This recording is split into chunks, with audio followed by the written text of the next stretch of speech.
Breaking news out of Little Rock, where new documents detail why prosecutors have decided they will not charge a police officer who shot and killed a man during a traffic stop earlier this year. Charles Stark shot and killed 30-year-old Bradley Blackshire in February. KRK's Mitch McCoy joining us now live, the Pulaski County Prosecutor's Office, with more on this.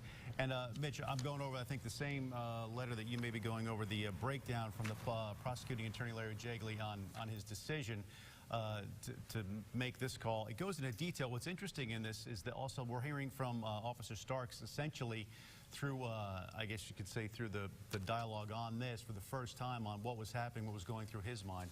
Also, real quick, I want to point out, when some people may ask about the timing on this, is that the family had requested that the prosecutor not release this until 5 o'clock. So that's the timing on this, and he certainly, you know, granted their request. He certainly wanted to meet with them first. To meet with them and discuss this, and they requested that this not be released until 5 o'clock. So naturally, he wanted to grant that request for them. So, Mitch, some of the things that you're learning tonight.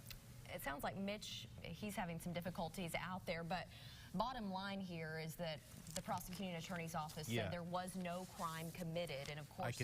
Well, here, I mean, reading right from the document, it says that Starks, this being Officer Starks, was confronted with the imminent threat of deadly force in two forms.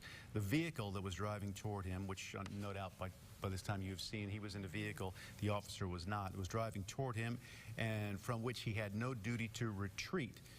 And two, his reasonable belief that Mr. Blackshire was going to shoot him. This also goes into detail why he was believing that. Stark's use of force under Arkansas law and prior decisions by the United States Supreme Court suggests it was justified. Mitch is joining us now. Mitch, what are some of the things you're hearing? Yeah, Bob and Ashley, it'll be interesting to hear what you guys went through and what you guys took out as major parts of this. I was scanning through it here, and there were a few different points that I thought was interesting, one of which is that young woman that was in the car who said and told detectives that she saw Bradley Blackshire fidgeting around in his pocket, according to her, the same pocket that he usually keeps a weapon in. Of course, according to some of those documents, it doesn't appear that there was actually a weapon in that pocket, but and Mitch, as he was saying, that is really one of the most compelling parts of these documents. At the very end, it talks about the confirmation that Mr. Blackshire did have a gun in the car. Yeah, and that's which was found later, and also goes through here on Officer Starks also explains his positioning because the vehicle was moving. Officer very aware that he has a bulletproof vest on too, so he's trying to keep squared with the suspect, so he's trying to stay in front of him, keep him in line of sight, and also keep the vest between him and any possible weapon that's in there.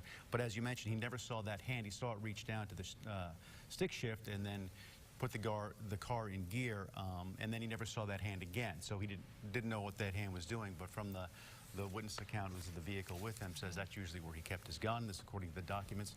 So, and there was a gun found in the car. So a lot of moving parts here we're trying to put together, but in the end result, Officer Starks not being charged. That's right, and we will move forward from here and check in with Mitch, of course, tonight at 6.